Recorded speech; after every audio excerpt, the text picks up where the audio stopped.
Gina, welcome back to my channel. I have some announcements for you. I'm super excited about both of these announcements that I have, and they're for things taking place at the end of this month, at the end of May. I'm really excited, and I'm hoping that both of these things will kind of help jumpstart me back into wanting to making videos, because I've just been real lazy lately and haven't been wanting to make anything, and that's why I haven't been posting anything. But yes, I have two announcements for you. The first one I am announcing is a live show. I'm so excited to be doing this live show because it is going to be the Versus live show on the Lawn Gnomes channel, and the Versus is going to be over Ready Player One.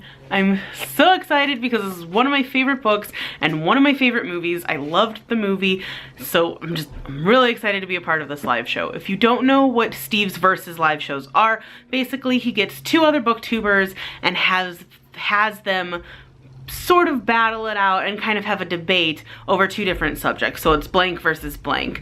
A lot of the times it's book versus movie. This time it is going to be Ready Player One book versus Ready Player One movie, and I am arguing for the movie because I loved the movie so much. Again, I also love the book and I understand all of the changes and everything, but I'm really excited to be defending the movie because I thought it was fantastic and phenomenal.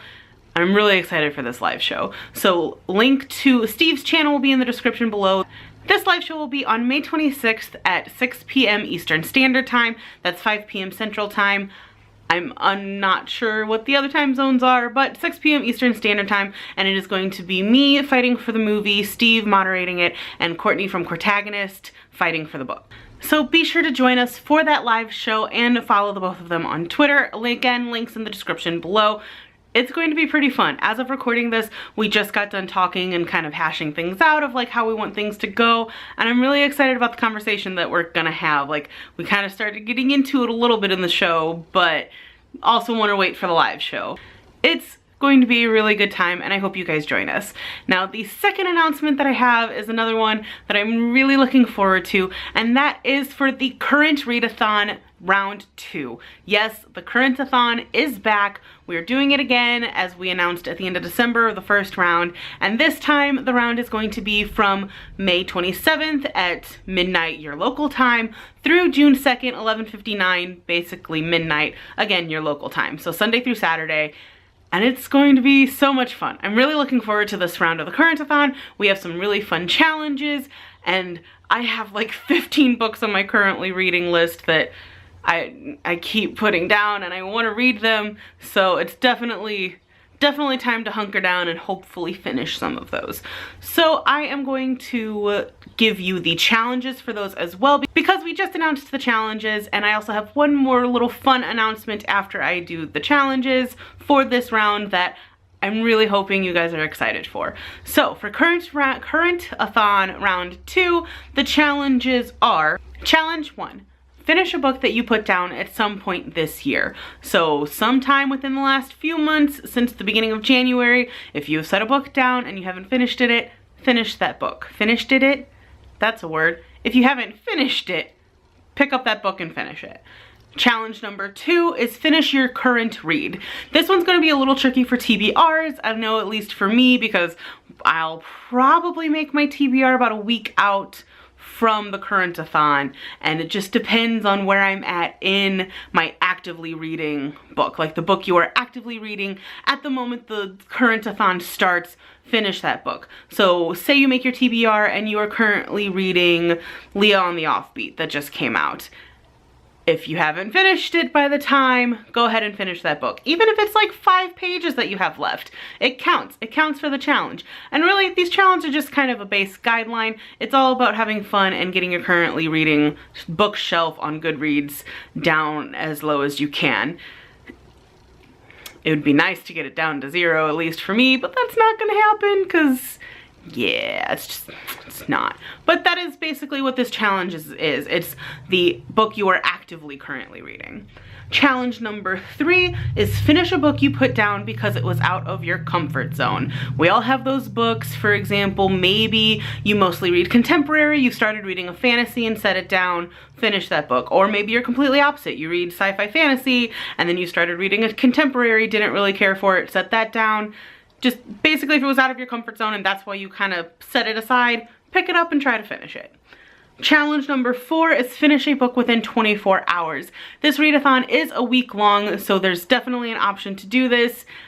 If you possibly have a book that you have like 10 pages left to read, that it works. 24 hours, you can read those 10 pages. Or go really crazy and try to finish a book where you have like 300 pages left to read. It's really up to you and how you want to interpret what book you want to finish in a 24-hour time period. Challenge number 5 is finish a book that you put down because there was something else you wanted to start. Pretty much all of my currently reading books is something I wanted to start something else more, and that's why I set it down. So this one's going to be pretty easy to fulfill. And the last challenge that we have is actually a bonus challenge. It doesn't necessarily count completely towards the readathon because not everyone might have a book that fits it, which is fine. Again, the readathon is about getting your currently reading shelf lower. But this challenge is to finish a book that you didn't finish in the last round. So current-a-thon of December 2017, I almost said 16, time travel. But if you didn't finish something that you wanted to finish in that round, try to pick it up and finish it in this round if you haven't completely DNF'd it by now. There's a few books that I have that I want to finish because of this, and I'm hoping I can. And that's kind of why we thought that this would be a fun bonus challenge, because it's bonus because not everyone joined in the last round, or maybe you finished everything you wanted to finish, or like I said, maybe you DNF'd it. So just something kind of fun to throw in there. And for the last little announcement that I have for it, Brittany and I have decided that for round 3 of the current-a-thon, we want your input. We want to know what kind of challenges you would like to see in the next round of the current-a-thon, and the entire week through the current-a-thon, give us those suggestions. We will put them all in a list, and then the two of us will go and decide which challenges we think would fit best for the current-a-thon before the next round happens. So if you have things that you want to see, like challenge-wise, be thinking of them, kind of jot them down maybe, and then when we're asking during the current-a-thon, go ahead and tell us. So that's the exciting thing. We're pretty excited, and we're excited to see what you guys can come up with. Don't be afraid if it's something that we have also come up with. So say you really like the challenge of finishing something that you didn't finish this year or last year. Go ahead and tell us that, because we want your input. So even if it's something that we've done, that's fine as well. But we want your ideas, and we would like to create a list of completely participant challenges, which will be really exciting and really fun. So that is all I have for this video. If you enjoyed this fun little announcement and you are excited to join me on either of these two things, definitely please be sure to subscribe. Also follow everyone on Twitter. Links to Brittany, Steve, and Courtney will be in the description, so be sure to check them out because they're all fantastic people. And again, I'm really looking forward to these events at the end of May. It is going to be so much fun, and hopefully it'll kind of get me back into a filming mood. So that is all I have for you guys. Thank you so much for watching. I hope you guys are having a fantastic day, and I'll see you guys next time.